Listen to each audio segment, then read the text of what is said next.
usai timnas Indonesia takluk dengan skor akhir 4-0 atas timnas Libya.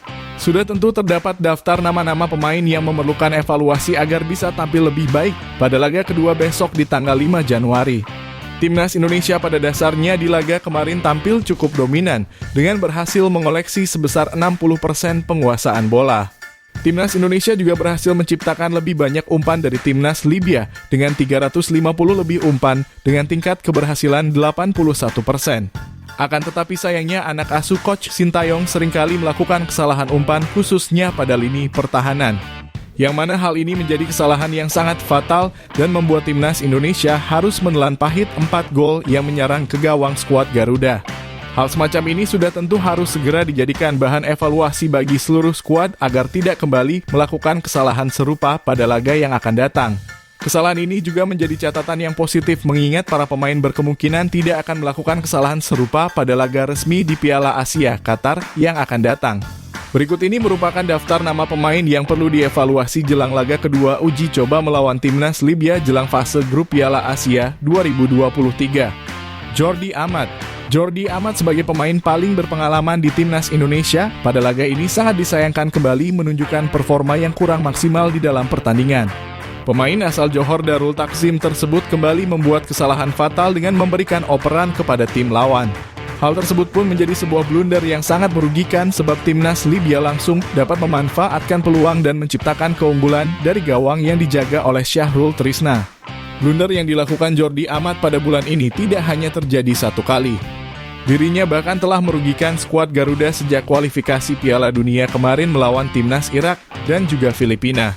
Jordi Amat sama-sama membuat kesalahan fatal dalam mengumpan yang justru sukses mengarah pada tim lawan yang langsung dapat menciptakan gol. Hal ini tentu harus segera diperbaiki oleh dirinya mengingat pada Piala Asia mendatang akurasi umpan akan sangat berefek pada hasil akhir pertandingan. Dan tentu jika pemain ini kembali dipasang sebagai pemain utama di laga besok, dirinya harus benar-benar menunjukkan kelayakannya kembali untuk bisa menjaga garis pertahanan timnas Indonesia. Dimas Drajat. Dimas Drajat menjadi nama selanjutnya dari daftar pemain yang perlu dievaluasi oleh tim pelatih jelang laga kedua melawan timnas Libya. Dimas Drajat sebagai seorang striker yang menjadi ujung tombak timnas Indonesia tidak dapat tampil baik pada laga melawan timnas Libya. Dirinya selalu kehilangan sentuhan terakhir di detik di mana dirinya akan segera memasuki kotak penalti lawan. Hal tersebut sudah tentu sangat disayangkan sebab tugas utama dari seorang striker adalah menguasai posisi lapangan dan menciptakan keunggulan ketika berhasil mendapatkan peluang.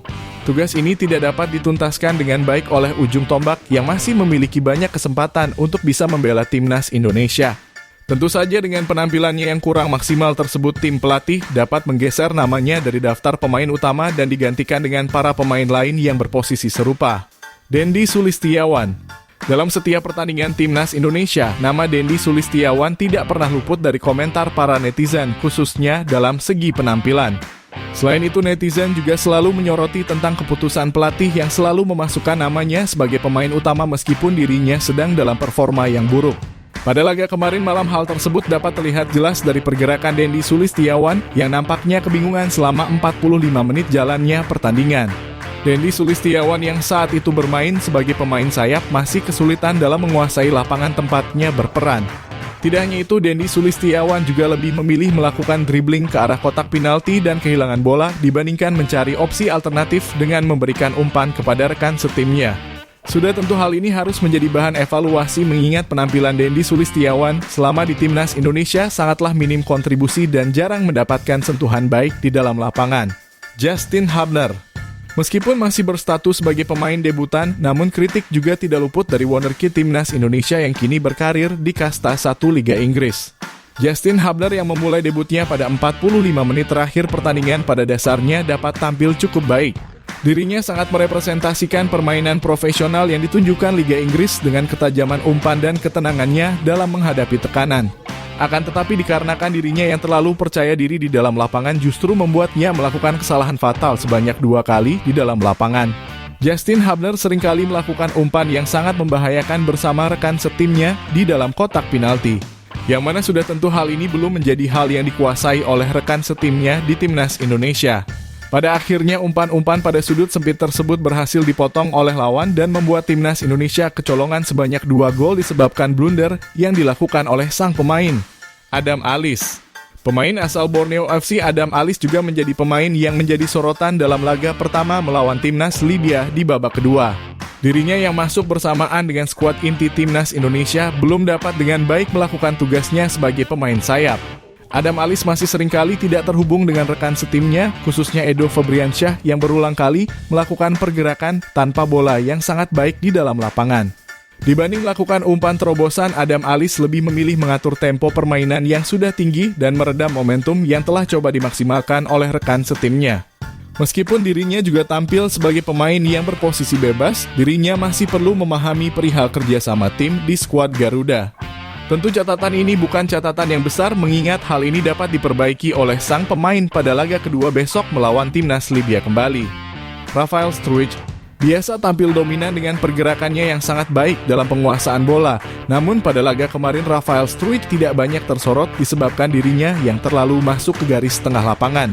Perannya yang berfungsi sebagai ujung tombak timnas Indonesia pun tidak dapat bekerja dengan baik yang menyebabkan dirinya hanya berperan sebagai pemain gelandang yang mengalirkan bola ke lini serang. Dan juga seringkali aliran bola tersebut kembali berhenti saat para pemain hendak memasuki kotak penalti lawan. Tentu hal ini sangatlah disayangkan. Mengingat Rafael Struijk dengan posturnya yang ideal melawan tim Timur Tengah diharapkan bisa tampil mengimbangi permainan dari tim lawan dan setidaknya dapat berkontribusi dalam menciptakan keunggulan. Akan tetapi tentu Coach Sintayong tetap akan memberikan kesempatan bagi dirinya untuk bisa tampil pada laga kedua melawan timnas Libya yang akan digelar pada 5 Januari besok di jam yang sama. Syahrul Trisna. Penjaga gawang asal Persikabo Bogor pada laga kemarin malam tampil 90 menit melawan timnas Libya harus puas menerima kenyataan bahwa gawangnya dijebol 4 kali oleh tim lawan. Penjaga gawang yang hadir menggantikan Nado Argawinata pada laga semalam belum dapat memperlihatkan penyelamatan krusialnya di dalam lapangan. Ungkapan yang diucapkan oleh Coach Sintayong kepada dirinya pun kini menjadi bumerang bagi sang pemain. Pelatih kepala timnas Indonesia meyakini bahwa dengan memainkan seorang Syahrul, timnas Indonesia dapat lebih sedikit kemasukan gol jika dibandingkan Indonesia memasang Nadeo sebagai penjaga gawang. Akan tetapi faktanya Syahrul Trisna hanya mampu unggul 1 gol saja dari Nado Argawinata yang gawangnya dijebol sebanyak 5 kali oleh timnas Irak pada kualifikasi Piala Dunia kemarin. Ini tentu menjadi sorotan mengingat Syahrul Trisna yang juga sedang dalam performa buruk di level klub. Dirinya bahkan tidak dimasukkan ke dalam skuad cadangan dari Persikabo pada 5 laga terakhir jelang pemusatan latihan di Turki. Itulah tadi merupakan daftar nama pemain yang perlu dievaluasi jelang laga kedua uji coba melawan timnas Libya jelang fase grup Piala Asia 2023. Jangan lupa tulis pendapat kalian di kolom komentar.